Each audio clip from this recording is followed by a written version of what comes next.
기도하겠습니다. 거룩하신 하나님 아버지, 살아계신 하나님 아버지 앞에 드려지는 이 예배가 신령과 진정한 예배가 되어서 하나님 보좌에 온전히 연락되는 귀한 예배가 되게 하여 주시옵소서. 예배를 드린 모든 자들에게 하나님의 크신 은혜와 은총이 임하게 도와 주시옵소서. 거룩하신 하나님 아버지, 한국교회를 붙잡아 주시옵소서. 북녘에 무너진 하나님의 재단도 수축해 주시옵소서. 하나님 아버지, 이 땅에서 두 번 다시 동족 간에 전쟁이 일어나지 않도록 하나님의 주권으로, 하나님의 능력으로 막아 주시옵소서. 저희 선선의 장벽이 하나님의 말씀으로, 예수 그리스도의 능력으로, 성령의 역사로 무너지게 하여 주시옵소서. 거룩하신 하나님 아버지, 북한의 공산주의자들이 준비한 모든 전쟁 무기 물자들이 사용되지 못하도록 하나님께서 온전히 막아 주시옵기를 간절히 원합니다. 북녘 땅의 공산주의자들을 심판해 주시옵소서. 북한의 공산주의자들 지하에서 고통당하고 있는 하나님의 백성들을 속히 구원하여 주시옵소서. 거룩하신 하나님 아버지, 이 남한 땅에도 대통령부터 살아계신 하나님을 두려워하는 자가 되게 도와 주옵소서. 정치, 종교, 지도자들 또한 살아계신 하나님을 두려워하는 자들이 되게 도와 주옵소서. 하나님을 두려워하지 않는 지도자들의 마지막 삶이 얼마나 비참하게 끝났는지 역사를 통해서 깨닫게 하여 주시옵소서. 거룩하신 하나님 아버지, 오늘날 이 남한 땅이 코로나 바이러스로 인해 심한 어려움을 겪었고 정치가 혼란 속에 빠져들어가고 있고 사회주의 사상을 가진 자들이 권력을 잡으려고 득세하고 있습니다. 하나님 아버지, 이 나라가 하나님의 주권으로, 하나님의 공의로 온전히 다스림받는 나라와 백성들이 되게 도와 주시옵소서. 악한 사탄의 세력들이 권력을 잡는 세상이 아니라 성령의 역사로, 하나님의 주권으로 다스림받는 자들이 세상의 지도자가 되게 도와 주시옵소서. 하나님 아버지, 오늘날 이 땅의 교회들이 무너져가고 있습니다. 타락되어져가고 있습니다. 죄종들과 예수 믿는 자들이 세상과 타협하고 타락되어져가고 있습니다. 하나님 아버지, 이 나라 이 백성을 붙잡아 주시옵소서. 이 땅의 교회들에게, 죄종들에게, 예수 믿는 자들에게 다시 한번 성령의 강한 역사가 임하게 도와 주시옵소서.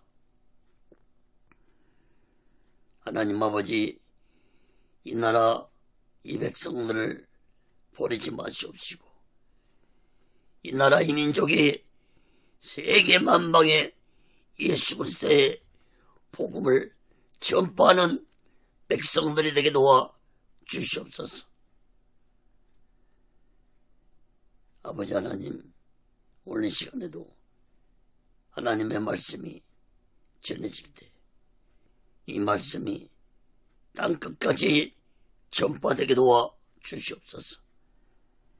인터넷을 통해서, 유튜브를 통해서 저 북녘 땅까지 전해지고 저 중국 지하교회 성도들까지도 전해지는 놀라운 성령의 역사가 있게 하여 주시옵소서. 이 말씀을 듣는 자들마다 오직의 수마음과 오직의 신앙으로 믿음과 소망을 가지고 살아가게 하여 주시옵소서. 오직의 훈련도 하나님의 뜻 가운데서 세워주시고 인도하시고 다스려 주시고 이끌어가 주시옵소서. 오늘 시간에도 부족한 종을 성령의 도구로 말씀의 도구로 온전히 사용하여 주옵소서. 모든 영광을 하나님께 드리며 예수 그리스도로 간절히 기도합나이다. 아멘. 할렐루야. 오직 예수. 하나님 말씀은 누가복음 5장 27절에서 39절까지입니다. 회개하며 거룩하게 살자. 이러한 제목으로 하나님의 말씀을 전할 때 여러분 모두에게 하나님의 크신 은혜와 은총이 임하기를 예수 그리스도로 간절히 축원합니다. 성경을 펴놓으시고 하나님의 말씀을 들으시면 더욱 크신 은혜가 임할 줄 믿습니다. 사랑하는 여러분, 제 새해 첫 번째 주일에는 예수님의 능력으로 살자라는 제목으로 설교를 했고, 두 번째 주일에는 믿음과 순종으로 살자는 제목으로 설교를 했습니다. 오늘은 2022년도 세 번째 주일로 회개하며 거룩하게 살자라는 제목으로 말씀을 전하겠습니다. 여러분은 평소에 내 죄를 회개하며 살아가고 계십니까? 2022년 올 한해는 날마다 내 죄를 회개하면서 살아가는 자들이 되시기를 간절히 바랍니다. 우리가 날마다 내 죄를 회개하며 예수님의 피로 제산받으며 살아갈 때 하나님이 나를 거룩한 자로 만들어 주실 것입니다. 여러분, 예수님도 세례요한도 가장 먼저 외치신 말씀이 회개하라, 천국이 가까웠다라고 외쳤습니다. 왜 먼저 회개하라고 외쳤습니까? 여러분, 죄에 대한 회개는 하나님을 믿는 자들이, 하나님의 택함 받은 자들이 가장 먼저 행해야 할 신앙적인 자세인 것입니다. 죄에 대한 회개가 없이는 하나님의 자녀답게 거룩하게 살아갈 수 없기 때문에 하나님을 믿는 자라면은 맨 먼저 자신의 죄에 대한 회개가 먼저 선행되어야만 하는 것입니다. 사랑하는 여러분, 우리가 육을 입고 있는 한 우리들은 죄를 범하며 살아갈 수밖에 없는 존재들입니다. 특히 오늘날 죄악이 가득 찬 타락한 세상 속에 살아가는 우리들은 결코 죄에서 자유로울 수 없는 존재들입니다. 로마서 3장 10절에 보면은 의인은 없나니 하나도 없다고 했습니다. 이 말씀은 곧 모든 인간은 죄인이라는 말씀인 것입니다. 여러분, 인간은 태어나면서부터 원죄를 가지고 태어나는 죄인들입니다. 그러므로 어린아이부터 노인들까지 모든 인간은 죄인들입니다. 그런데 이 죄를 해결할 길이 인간에게는 없습니다. 여러분, 사도 바울 같은 위대한 사도도 로마서 7장 24절에서 오라 나는 공고한 사람이로다. 이 사망의 몸에서 누가 나를 건져내랴. 이렇게 고백했습니다. 사도 바울 같은 위대한 사도도 죄 문제에 대해서 고민했다는 것을 알 수 있습니다. 사랑하는 여러분, 구약에는 짐승의 피로 제사를 드리고 죄를 사함받았습니다. 그러나 구약에서 제물로 드리는 짐승의 피는 곧 예수님이 십자가에서 인류의 죄를 대속하기 위해서 온몸의 물과 피를 다 흘리시고 죽으실 것을 의미하는 것이었습니다. 그러므로 그 어떤 죄라도 예수님 앞에 나와서 내 죄를 회개하면 예수 그리스도의 피가 내 죄를 머릿속부터 발끝까지 깨끗하게 씻어준다는 사실을 우리들은 마음 깊이 깨달아야 할 것입니다. 이사야 1장 18절에 여호와께서 말씀하시되 오라 우리가 서로 변론하자. 너희 죄가 죽음 같을지라도 눈과 같이 해질 것이요 진홍같이 붉을지라도 양털같이 되리라.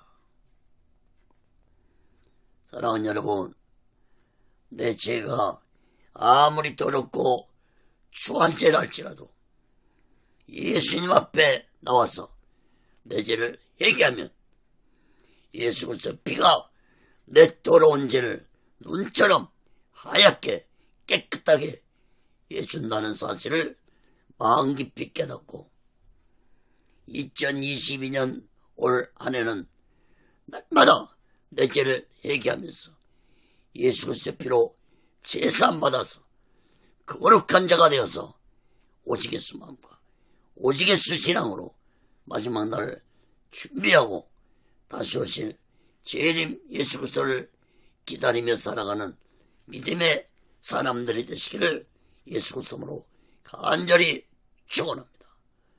그건 첫 번째로 누가복음 5장 27절에서 32절까지 보면은 죄인을 찾아오신 예수님입니다. 누가복음 5장 27절에서 32절까지 봅니다.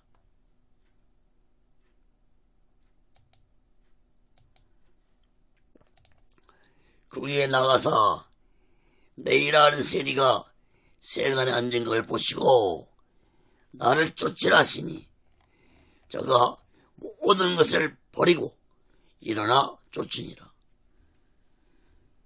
너희가 예수를 위하여 자기 집에서 큰 잔치를 하니 세리와 다른 사람이 많이 함께 앉았는지라. 바리새인과 저희 서기관들이 그 제자들을 비방하여 가로되 너희가 어찌하여 세리와 죄인과 함께 먹고 마시느냐. 예수께서 대답하여 가라사대 건강한 자에는 의원이 쓸데없고 병든 자에게 라야 쓸데있나니 내가 의인을 부르러 온 것이 아니요 죄인을 불러 회개시키러 왔노라. 여러분, 예수님은 세간에 앉아있는 내일을 보시고 나를 쫓으라고 말씀했습니다. 세리 네이는 곧 마태를 의미합니다. 성경에는 기록이 되어 있지 않지만 예수님이 네이에게 마태라는 이름을 새로 주었다고 여겨집니다. 당시에 세리들은 유대인들에게서 세금을 거두어 로마 정부에 바쳤습니다. 그러므로 유대인들로부터 매국노라는 취급을 세리들은 받았습니다. 당시의 유대인 사회에서 세리와 창기는 대표적인 죄인 취급을 받았습니다. 당시 유대인들 속담에는 산중에는 사자가 있고 거리에는 잔인한 세리가 있다는 말이 있을 정도로 세리들은 유대인들로부터 악독한 죄인으로 취급을 받았습니다. 그런데 예수님은 이러한 죄인을 제자로 택하신 것입니다.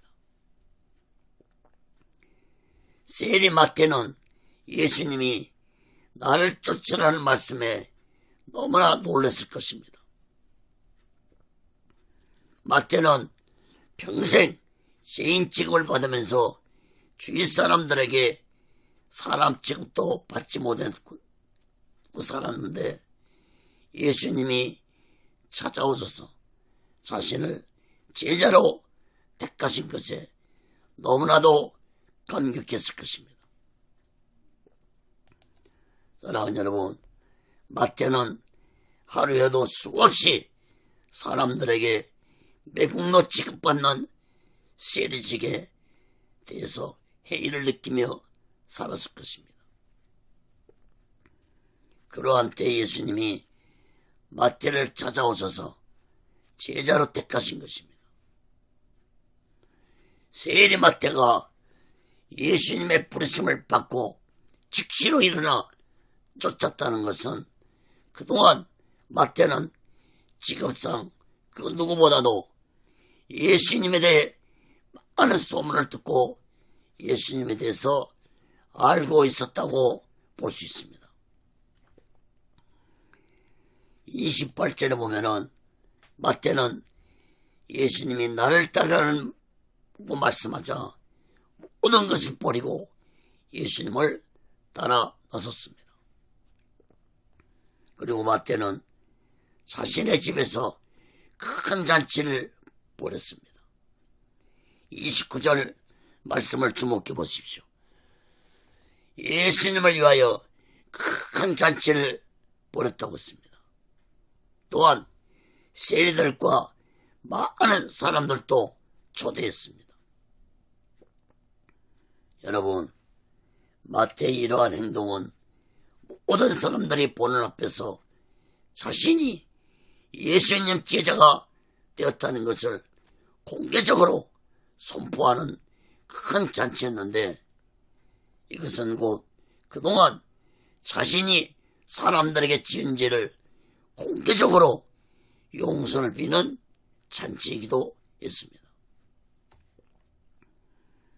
여러분, 당시 사회적 분위기로 마태가 스스로 공개적으로 예수님 제자가 되었다는 것을 선포하는 것은 쉬운 일이 아니었습니다.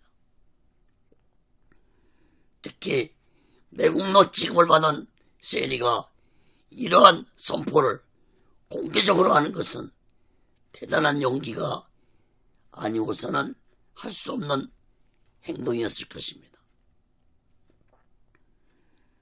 여러분, 훗날에 마태는 이러한 용기와 결단 때문에 신약성경 27권 중에서 마태복음서를 기록한 영광을 차지했습니다. 여러분, 우리 모두도 2022년도 올 한 해는 예수 믿는 것에 대해서 용기와 결단을 가지고 믿음 생활을 하시길 바랍니다. 30절 말씀을 주목해서 보시기 바랍니다. 종교 지도자들은 예수님이 마태집에서 세리들과 함께 먹고 마시는 것을 보고 예수님과 제자들을 비판했습니다. 어떻게 저런 죄인들과 함께 할 수 있느냐고 비판을 한 것입니다. 31절, 32절 말씀도 주목해서 보시기 바랍니다. 예수님은 자신과 제자들을 비판하는 종교 지도자들에게 말씀하시기를 건강한 자에게는 의사가 필요 없지만 병든 자에게는 의사가 필요하듯이 예수님 자신도 이 세상에 오신 것은 의인을 불러온 것이 아니고 죄인을 불러 회개시키러 왔다고 말씀했습니다. 사랑하는 여러분, 당시의 예수님 말씀은 참으로 놀라운 말씀이었습니다. 예수님이 중풍병자를 치료하셔 주시면서도 종교 지도자들에게 죄를 사하는 권세가 자신에게 있다는 것을 알게 하려고 했다고 말씀했는데, 이번에도 죄인을 불러 회개시키려고 자신이 이 세상에 왔다고 말씀을 하신 것입니다. 사랑하는 여러분, 예수님은 당시 종교 지도자들에게 정천벽력 같은 말씀을 하신 것입니다. 그러나 예수님 말씀은 너무나도 당연한 말씀이었습니다. 예수님은 자신이 이 세상에 오신 목적을 말씀하신 것이었고 성경에 예언된 말씀을 하신 것이었습니다.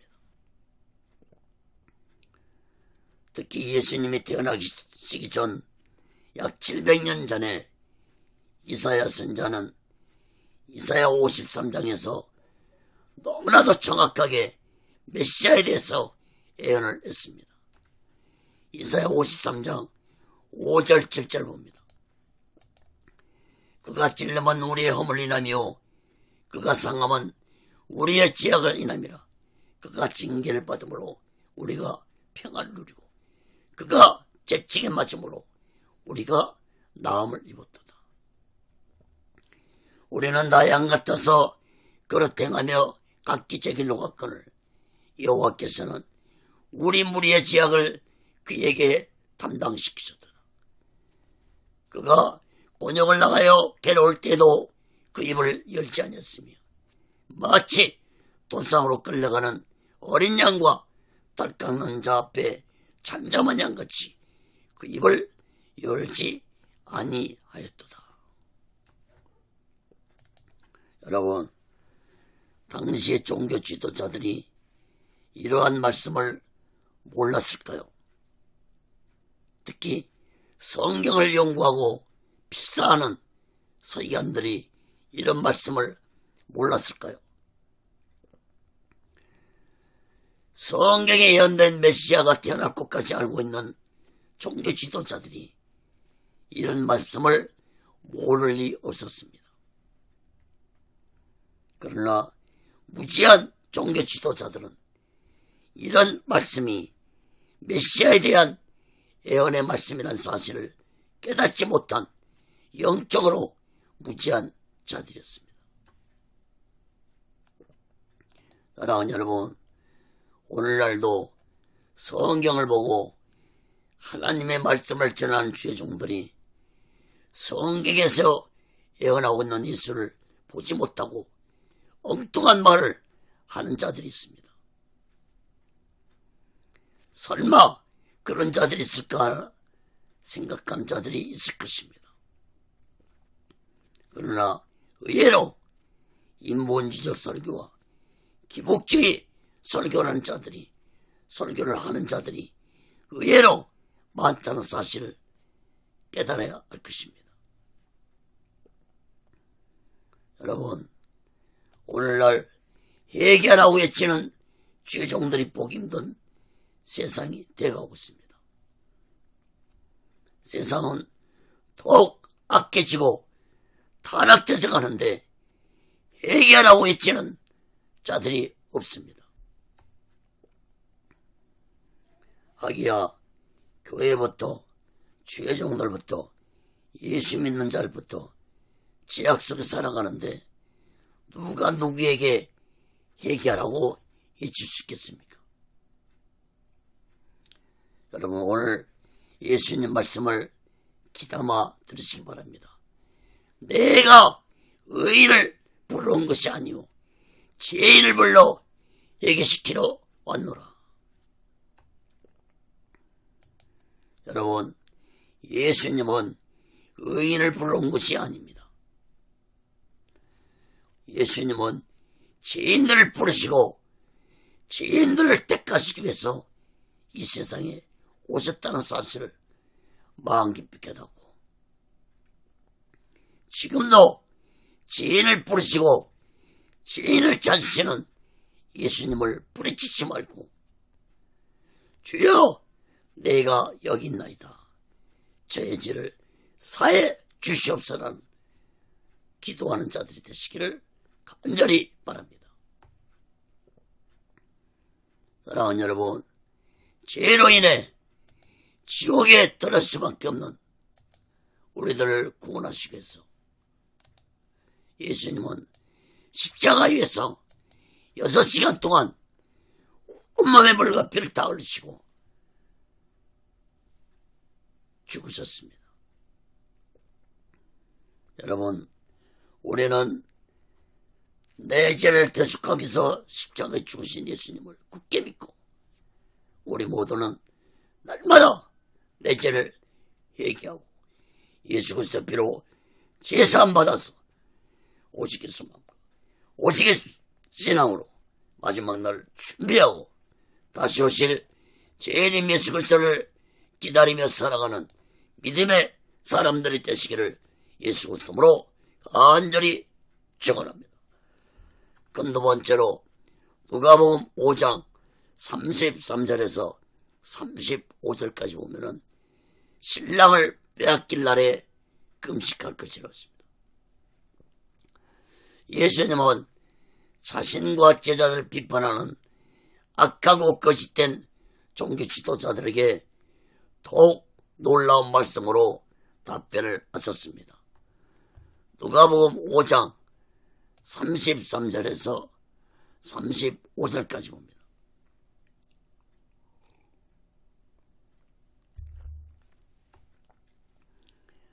저희가 예수께 말하되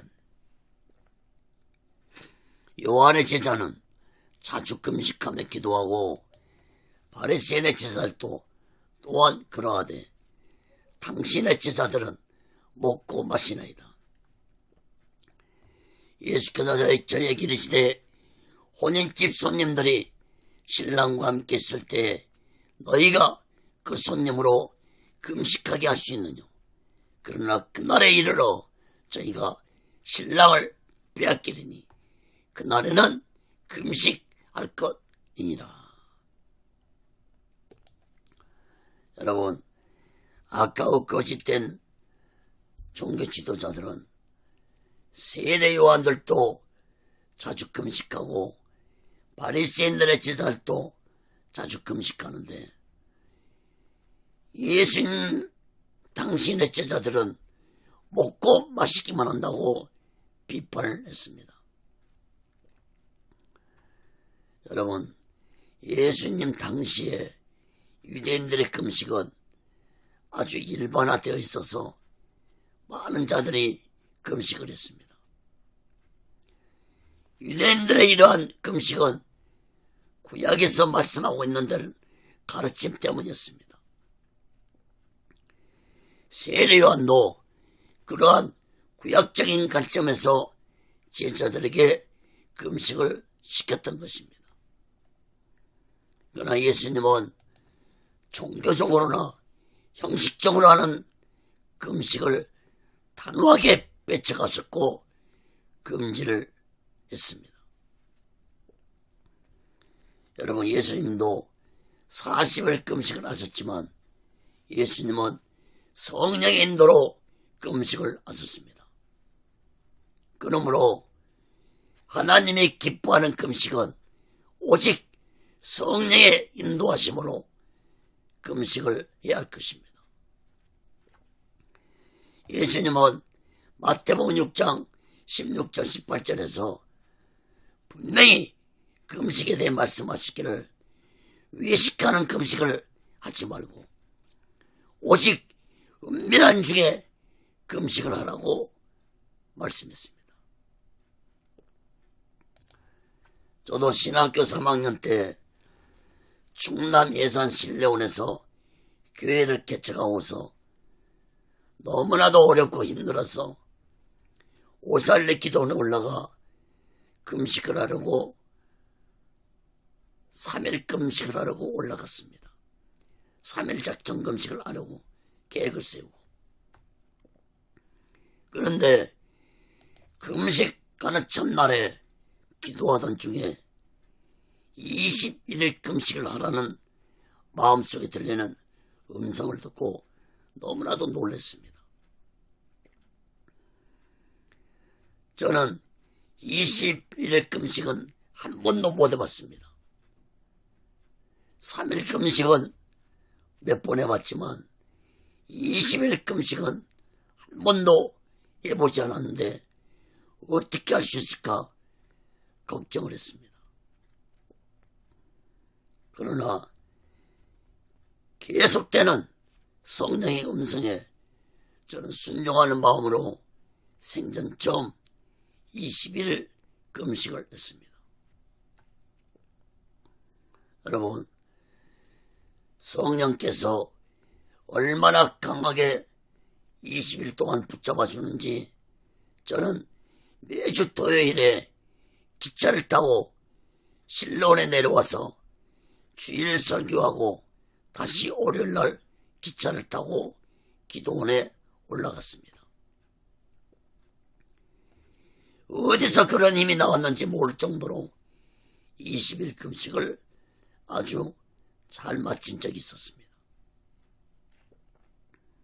사랑하는 여러분, 금식을 하더라도 성령의 인도하심을 따라 성령이 함께하는 금식을 해야 할 것입니다.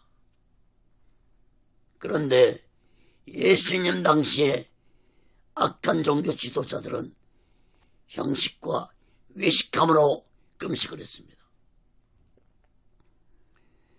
예수님 당시에 이 악한 종교 지도자들은 금식을 일주일에 형식적으로 월요일과 목요일에 2번 금식을 했는데, 이러한 바리새인들의 금식은 형식과 예식으로 행한 금식들이었습니다. 그래서 예수님은 마태복음 23장에서 종교 지도자들의 형식과 외식된 죄를 7번이나 저주의 말씀을 하셨습니다. 그리고 마태복음 23장 33절에서 뱀들아, 독사의 새끼들아, 너희가 어떻게 지옥의 판결을 피하겠느냐는 무서운 말씀을 하셨습니다. 여러분, 34절 35절 말씀도 주목해 보시기 바랍니다. 예수님은 비판하는 악한 종교 지도자들에게 더욱더 놀라운 말씀을 하셨습니다. 예수님은 혼인잔치를 비유로 들어서 말씀을 하셨는데, 유대인들의 혼인잔치는 일주일 동안 행해지는 아주 기쁨의 날이었습니다. 그러므로 예수님은 혼인집 손님들이 신랑과 함께 있을 때 손님들이 금식할 수 있겠느냐고 말씀했습니다. 예수님의 비유는 예수님 자신이 신랑이고 마태의 집에 초대된 사람들은 손님이라고 비유한 것입니다. 그리고 이어서 35절에서 예수님은 신랑을 빼앗길 날이 올 것인데 말씀하셨습니다. 여러분, 이 말씀은 곧 예수님이 십자가에서 죽으실 것을 의미하는 말씀이었습니다. 예수님은 처음으로 자신의 죽음에 대해 말씀했지만 당시에 예수님의 말씀을 들은 자들은 예수님이 말씀하신 의미를 전혀 깨닫지 못했습니다. 사랑하는 여러분, 예수님이 십자가에 죽으시고 3일 만에 부활하신 후 제자들과 약 120명의 예수 믿는 자들은 마가다나 방에 10일 동안 모여서 전혀 기도에 힘썼다고 했습니다. 금식했다는 말씀은 기록이 없지만 10일 동안 120명의 사람들이 전혀 기도에만 전념했다는 말씀을 볼 때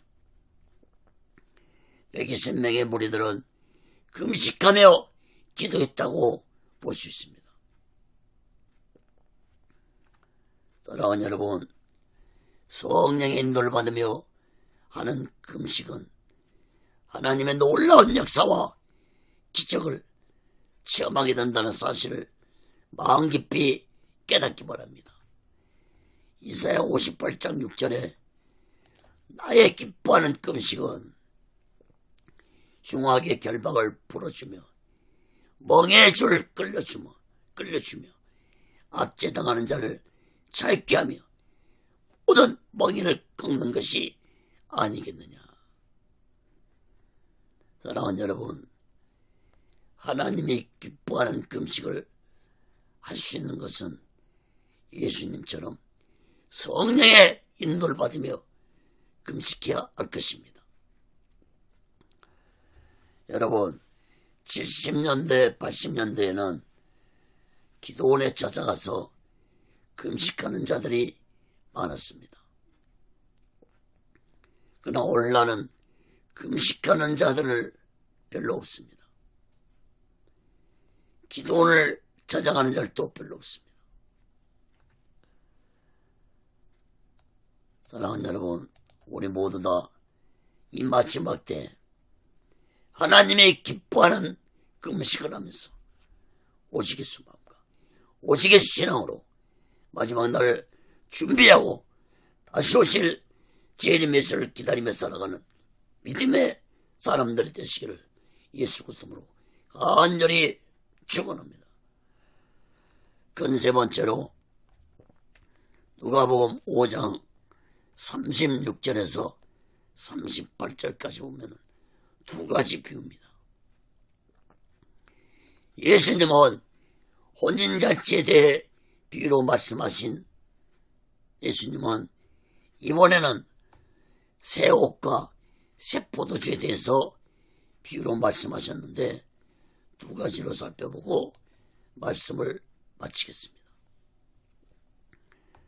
첫째, 새 옷과 낡은 옷에 대한 비유입니다. 누가복음 5장 36절 봅니다.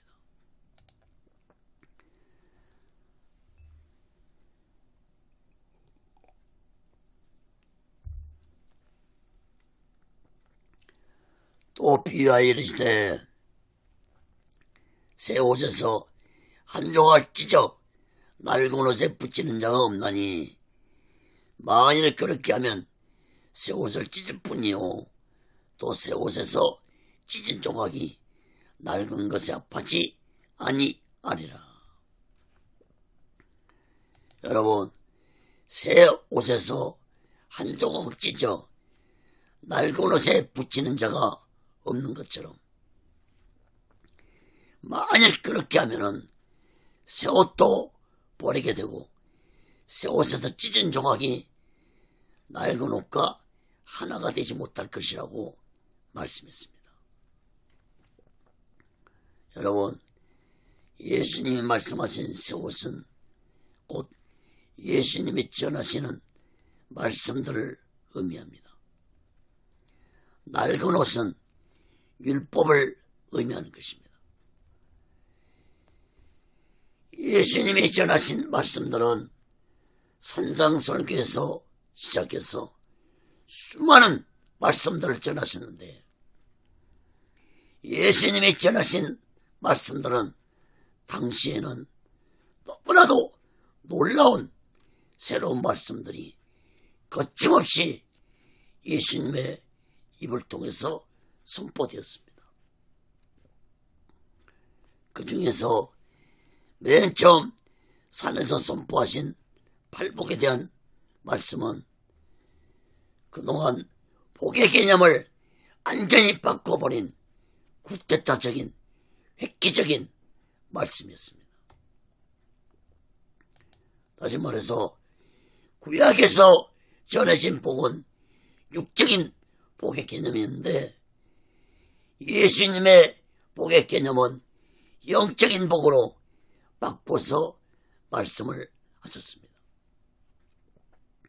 또한 자신의 죄를 회개하면 제사함 받을 수 있다는 놀라운 말씀도 예수님은 하셨습니다.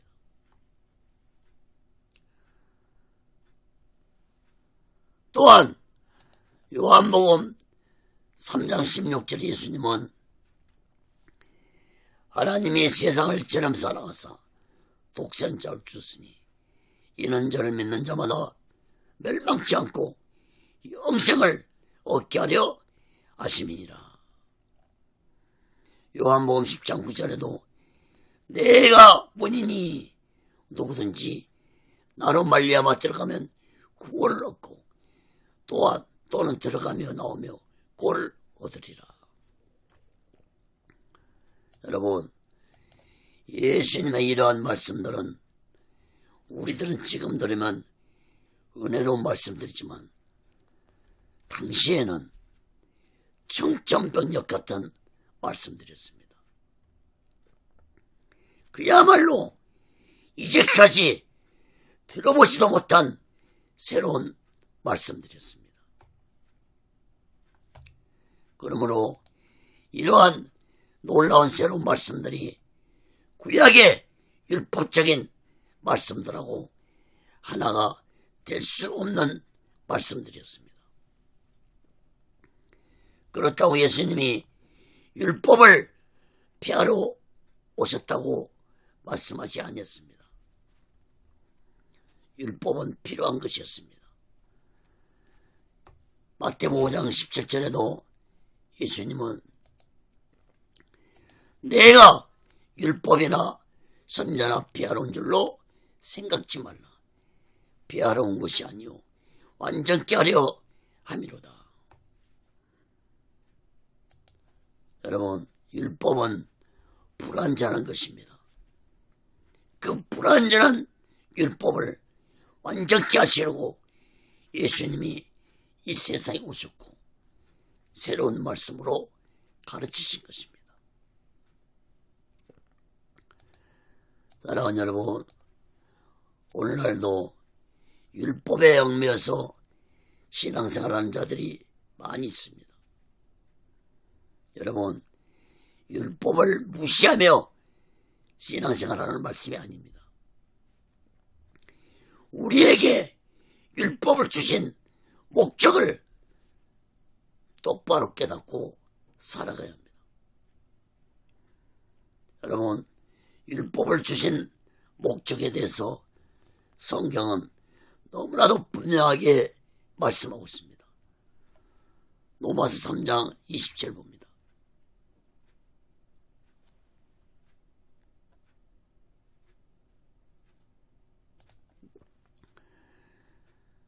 그러므로 율법의 행위로 그의 앞에 의롭다 하심을 얻을 육체가 없나니 율법으로는 죄를 깨달음이라. 또한 갈라디아서 3장 24절도 봅니다. 이같이 율법이 우리를 그리스도에게로 인도하는 몽학 선생이 되어 우리로 하여금 믿음으로 말미암아 의롭다함을 얻게 하려 함이니라. 사랑하는 여러분, 율법의 역할은 인간들이 율법을 통해 자신들의 죄를 깨닫게 하고, 그래서 자신들의 죄를 회개하고 예수께로 인도해서 오직 예수 믿음으로 살아가도록 하는 것이 율법의 역할이고 율법의 목적입니다. 그러므로 율법은 필요합니다. 그러나 율법에 얽매여서 죄인을 구원하러 오신 예수님을 보지 못한다면 그것은 잘못된 신앙이라는 사실을 깨달아야 할 것입니다. 사도행전 4장 12절에 다른 이로서는 구원을 얻을 수 없나니 천하 인간의 구원 얻을 만한 다른 이름을 우리에게 주신 일이 없음이니라. 사랑하는 여러분, 우리 모두 율법의 낡은 옷은 버리고 예수님이 새로운 말씀으로 새 옷을 입고 오직 예수님만이 우리를 죄에서 구원시킬 분이라는 사실을 우리 모두 다 굳게 믿고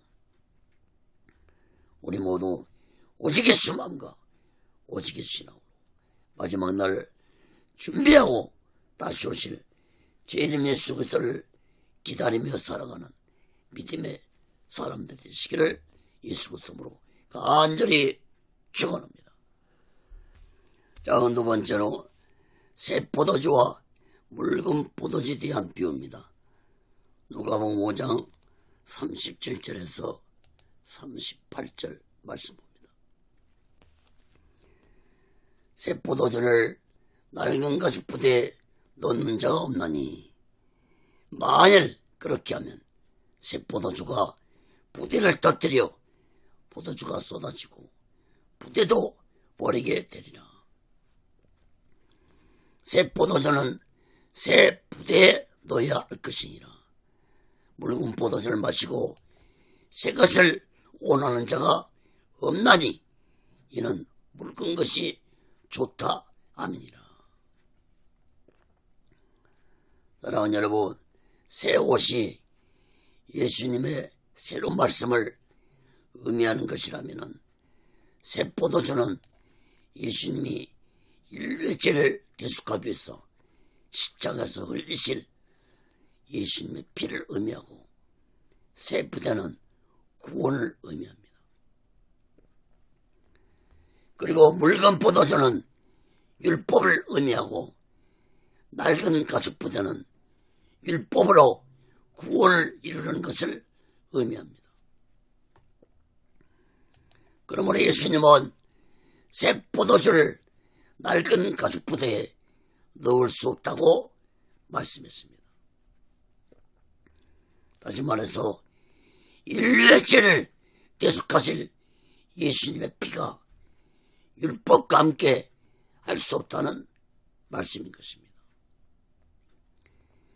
만일 그렇게 되면 새 포도주가 부대를 터뜨려 새 포도주도 부대도 버리게 될 것이라고 말씀했습니다. 여러분, 다시 말씀드리지만 율법으로는 의를 이룰 수 없고 율법으로는 구원받을 수 없다는 의미의 말씀인 것입니다. 오직 율법은 죄를 깨닫게 하고 죄인을 예수께로 인도하는 역할이 율법의 목적일 뿐이지 그 이상도 그 이하도 아닙니다. 그러므로 이러한 율법이 예수 그리스도의 피와 동등하게 여길 수 없다는 것을 예수님은 새 포도주와 묽은 포도주의 비유로 말씀하신 것입니다. 여러분, 율법주의자들이 무너지는 것이 바로 이 점입니다. 예수님의 피와 율법을 동등하게 생각하기 때문에 율법주의자들은 결국 이것도 아니고 저것도 아닌 상태로 무너지고 마는 것입니다. 38절 말씀을 주목해 보시기 바랍니다. 새 포도주는 새 부대에 넣어야 할 것이니라. 여러분, 이 말씀은 곧 오직 예수님의 피로만이 제사함 받고 구원받게 된다는 말씀인 것입니다. 39절 말씀도 주목해 보세요. 예수님은 사람들은 새 것을 원하지 않고 묽은 포도주를 원하고 좋아한다고 말씀했습니다. 이 말씀은 곧 예수님의 새로운 말씀을 듣고 믿고 따르는 자들이 적다는 것입니다. 다시 말해서 오랜 세월 동안 율법주의 가르침에 젖어서 살아왔기 때문에 예수님의 새로운 말씀이 마음에 다가오지 않는다는 것입니다. 예수님의 말씀이 믿어지지 않는다는 것입니다.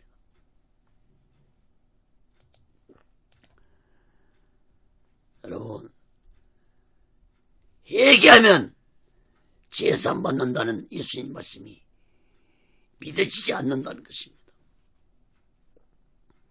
율법을 지켜야만 내 죄가 사함 받는다는 것이 더 믿어진다는 것입니다. 여러분, 이것이 바로 율법이 가진 무서운 위력입니다. 오늘날도 많은 사람들이 교회를 다니고 예수님을 믿으면서도 율법에 얽매여서 신앙생활하는 자들이 얼마나 많은지 모릅니다. 그런 사람들은 율법보다 더 위에 계시고 율법을 만드신 예수님을 바라보아야 할 것입니다.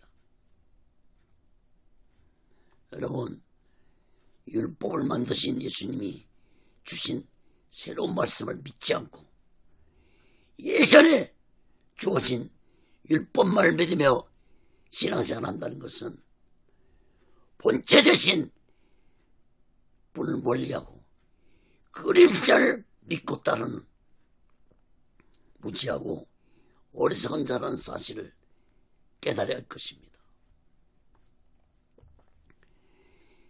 히브리서 10장 1절에 율법은 장차 좋은 일의 그림자요 참 영상이 아니므로 해마다 늘 드리는 바 같은 제사로는 나오는 자들을 언제까지 온전케 할 수 없느니라.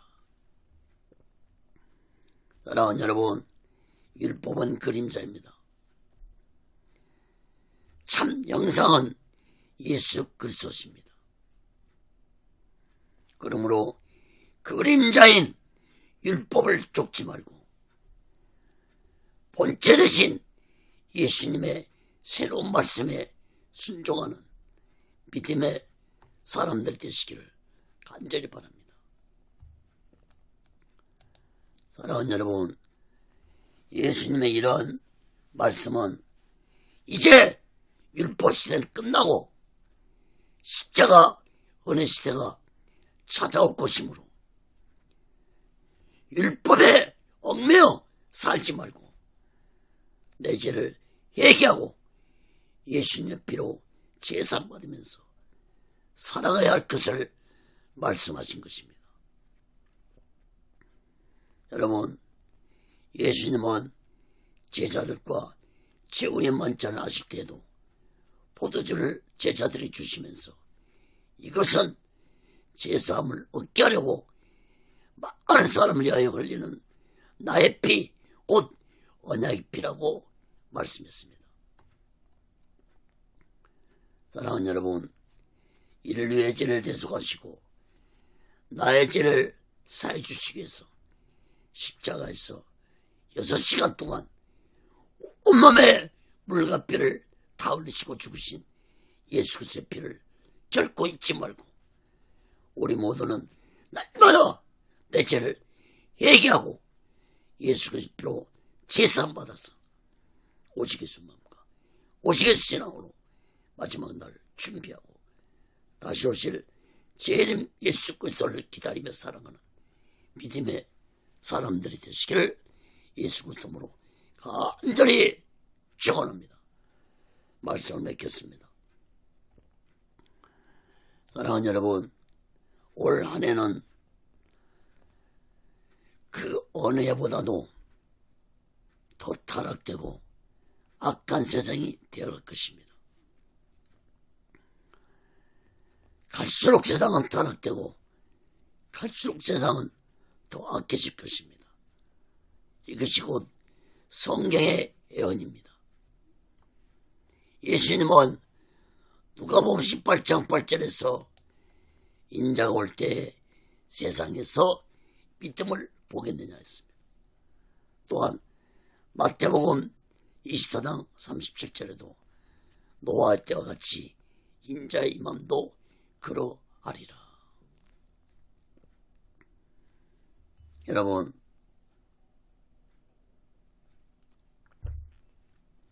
노아의 때에 왜 하나님이 홍수로 심판하셨습니까?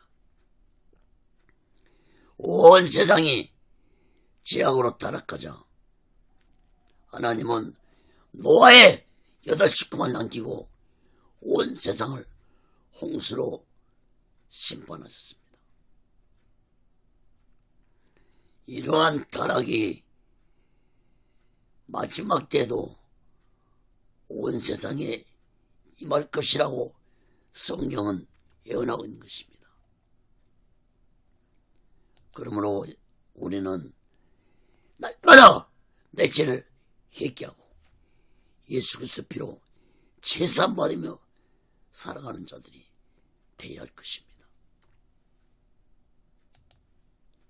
사랑하는 여러분, 인간들이 더러운 죄를 평생 동안 회개하지 않냐고 살아간다면 하나님 보시기에 영적으로 어떤 모습일지 여러분 생각해 보셨습니까? 요한계시록에 보면은 악한 사탄을 여러 가지 짐승으로 표현하고 있습니다. 하나님은 죄악을 행하며 회개하지 아니한 인간들을 짐승으로 본다는 사실을 깨달아야 할 것입니다. 여러분, 거룩하신 하나님은 죄악을 행하며 회개하지 아니한 자들을 더러운 짐승으로 여기기 때문에 추호의 망설임도 없이 무섭게 심판한다는 사실을 깨닫기 바랍니다. 여러분, 구원받아 천국에 들어가는 자는 예수님을 믿고 자신의 죄를 회개한 자만이 천국에 들어간다는 사실을 우리들은 마음 깊이 깨닫고 예수만 믿고 자신의 죄를 회개하지 아니한 어리석고 무지한 자들이 되지 않기를 바랍니다. 여러분, 예수는 믿는데 자신의 죄를 회개하지 아니한 자는 결코 구원받을 수 없습니다.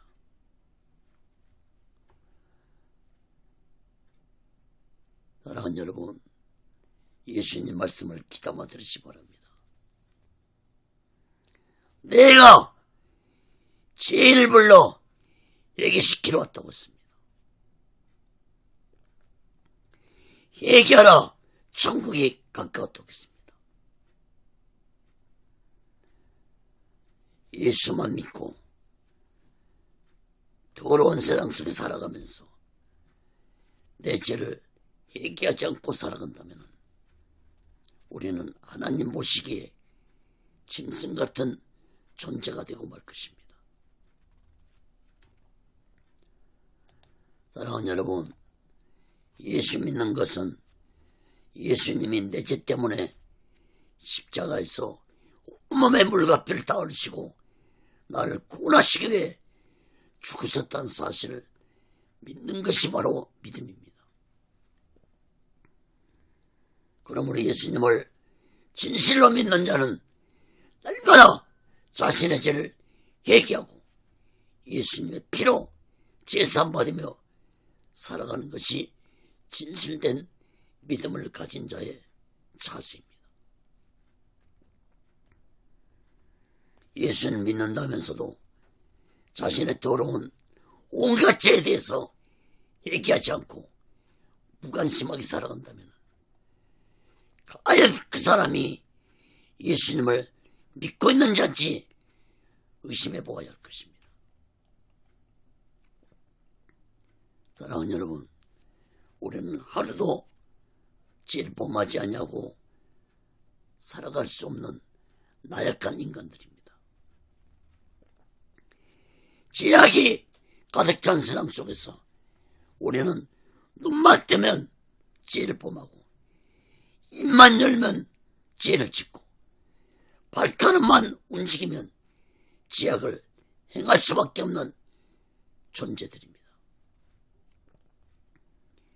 예수님은 이러한 죄악된 세상 속에 살아가는 인간들을 구원하시기 위해서 이 세상에 오셨고 십자가에서 온몸에 물과 피를 다 흘리시고 죽으신 것입니다. 그러므로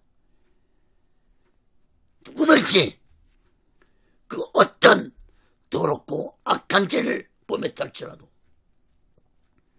예수님 앞에 나와서 내 죄를 회개하고 예수 그리스도의 피로 제사함 받는다는 사실을 굳게 믿고 무섭게 타락되어가는 이 세상 속에서 우리 모두는 날마다 내 죄를 회개하고 예수 그리스도의 피로 제사함 받아서 그 거룩한 자가 되어서 오직의 순간과 오직의 신앙으로 마지막 날 준비하고 다시 오실 제1인 예수 그리스도를 기다리며 살아가는 믿음의 사람들 되시기를 예수 그리스도로 간절히 축원합니다.